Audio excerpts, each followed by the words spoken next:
Until one day she just cannot take. सो एक दिन थक हार के उसने सब कुछ अपने बड़े भाई को बताया, इस उम्मीद में कि उसका बड़ा भाई उसकी कंडीशन को समझेगा।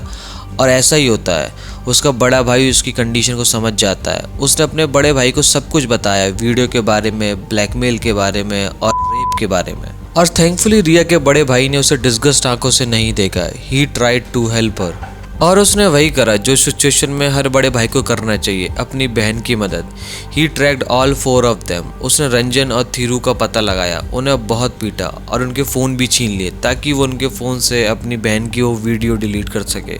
जब रिया के भाई ने रंजन की फ़ोन की गैलरी चेक की तो उसकी आंखें फटी की फटी रह गईं। रंजन की फ़ोन की गैलरी में सिर्फ रिया की ही नहीं बल्कि 3 और लड़कियों की ऐसी वीडियो थी जिसमें साफ साफ दिखाई दे रहा था कि वो भी सेक्सुअली असॉल्ट हो रही हैं। रिया के भाई को एक बात तो पता लग गई थी कि this was something way bigger than he thought. Riya एक गैंग का शिकार बन गई थी। 24 फरवरी के दिन रिया का भाई पुलिस के पास गया और रंजन और उन 3 आदमियों के अगेंस्ट सेक्सुअल हरेसमेंट और रॉबरी का केस फाइल कर दिया। जब इन्वेस्टिगेशन शुरू हुई तो पता चला कि इस गैंग में कई और भी आदमी शामिल थे और रिया जैसी कई लड़कियों को ये गैंग ने अपना शिकार बनाया है और उन सबको ब्लैकमेल भी किया है। थैंकफुली पुलिस ने जल्दी से इन चारों को पकड़ा और सबसे पहले उनके फ़ोन चेक किए।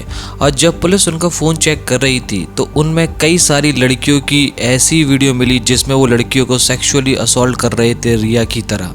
और ये सारी की सारी वीडियो 2016 से लेकर 2018 के बीच ली गई। और जब पुलिस ने थोड़ी और तहकीकात की तो उन्हें पता चला कि इन लोगों ने लगभग 200 लड़कियों को सेक्सुअली असॉल्ट और रेप किया है। उनमें से ज़्यादातर लड़कियां तो स्टूडेंट ही थीं, पर कुछ टीचर भी थी, कुछ डॉक्टर भी थी, कुछ नर्स भी शामिल थी। इनके विक्टिम ज़्यादातर लोअर सोशल इकोनॉमिक बैकग्राउंड से बिलोंग करते थे क्योंकि इनको फंसाना और ब्लैकमेल करना सबसे आसान था। इन वीडियो में ऑलमोस्ट जितनी भी लड़कियां थी वो इनके सामने रोती और गिड़गिड़ाती हुई नजर आ रही थी, but these man did not care. इन्हीं सभी विक्टिम्स को ये गैंग ब्लैकमेल करता था और इन सब से सेक्सुअल और फाइनेंशियल फेवर मांगे जाते थे। लेकिन ये लोग या फिर ये गैंग विक्टिम को कैसे अप्रोच करते थे, क्या था इनका फुल फ्लैच मेथड इन लड़कियों को ऐसे झांसा देने के लिए? इसके लिए ये गैंग सोशल मीडिया का इस्तेमाल करती थी। ये लोग सोशल मीडिया पे अपनी फेक प्रोफाइल बनाते थे, वहाँ पे लड़कियों से बातें करते, उनसे फ्लर्ट करते और कभी कभी उनके साथ रिलेशनशिप में आ जाते थे। एंड मोस्टली जो इन लड़कियों को कॉन्टेक्ट करता था वो था सबरी रंजन। वो इन लड़कियों के साथ रिलेशनशिप में आने के लिए फ्लर्ट करते, मीठी मीठी बातें करते थे और इन लड़कियों को अपने पास मिलने के लिए बुलाया करते थे। मिलने के लिए जो लोकेशन डिसाइड की जाती थी वो या तो बहुत ही ज़्यादा आइसोलेटेड जगह में होती थी या फिर एक फार्म हाउस होता था जो कि इन चारों में से किसी एक गैंग मेंबर का हुआ करता था। और जैसे ही वो लड़कियाँ रंजन के जाल में फंस जाती थी, उस जगह उससे मिलने आ जाती थी तो उनके साथ हमेशा ज़बरदस्ती की जाती थी और ज़बरदस्ती करते वक्त उन्हें रिकॉर्ड किया जाता था।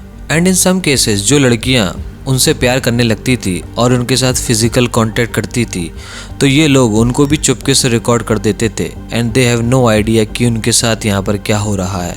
और फिर इन्हीं वीडियो का इस्तेमाल करके इन लोगों ने इतनी सारी लड़कियों को अपना शिकार बनाया। और जैसे आपको पता ही है कि इसमें अभी तक 4 लोग इन्वॉल्व हैं, लेकिन जब पुलिस फर्दर इन्वेस्टिगेशन करती है तो उन्हें पता चलता है कि इसमें और 5 लोग भी इन्वॉल्व हैं। और जैसे ये बात पता चली कि इनमें से एक आदमी पॉलिटिक्स में इन्वॉल्व है, तब ये केस लाइमलाइट में आ गया।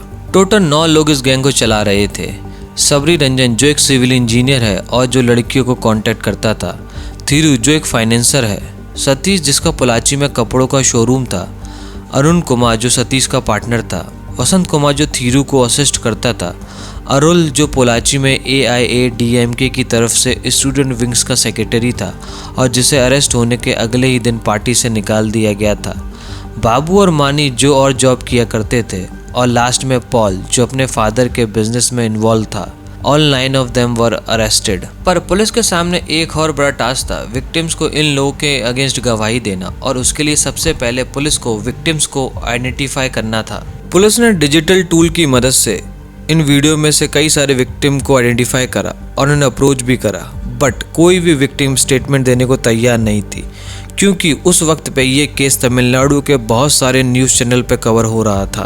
तो पहला रीज़न तो ये था कि बहुत सारे न्यूज़ चैनल इस चीज़ को कवर कर रहे थे, लेकिन दूसरा रीज़न उनका ना गवाही देने का ये था कि अगर वो गवाही देते भी हैं तो इस चीज़ का कोई प्रूफ नहीं है कि उनकी आइडेंटिटी को छुपा कर रखा जाएगा और वो ये चीज़ नहीं चाहते कि उनकी आइडेंटिटी रिवील हो जाए, क्योंकि फिर उनकी समाज में इज्जत चली जाएगी।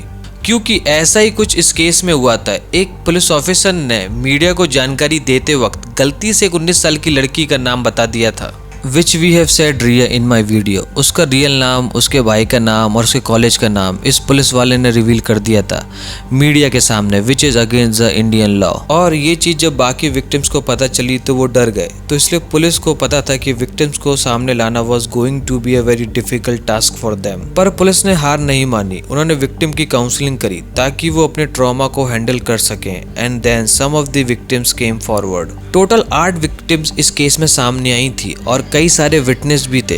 अब पुलिस के पास डिजिटल एविडेंस तो थे ही, वो भी कोई छोटे मोटे नहीं, करीबन 400 आइटम्स ऑफ इलेक्ट्रॉनिक, जिसमें social media chats, assaulted video और 200 documents.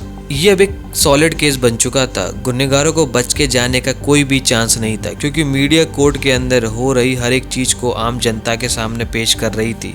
The people of Tamil Nadu and India had enough of such crime being committed against their daughter, sister, wife and mother. जब मैंने शुरुआत में तुम्हें इस केस की date बताई थी तो तुम्हें लगा होगा ये केस तो बहुत ही लंबे टाइम तक चला था। वो बात सही भी है, ये केस ऑलमोस्ट 6 साल तक चला था। लेकिन इतनी लंबी तपस्या के बाद उन लड़कियों को फाइनली इंसाफ मिल गया। मई 13, 2025 के दिन उन 9 लोगों को उम्र कैद की सज़ा सुनाई गई। एंड फाइनली ये केस यहीं पे ख़त्म होता है। अगर आपको ये वीडियो पसंद आई हो या फिर केस पसंद आया हो तो वीडियो को लाइक करें, शेयर करें और चैनल को सब्सक्राइब करना मत भूलना। मैं मिलता हूँ आपसे अगले एपिसोड में, तब तक के लिए AK नीरज साइनिंग आउट।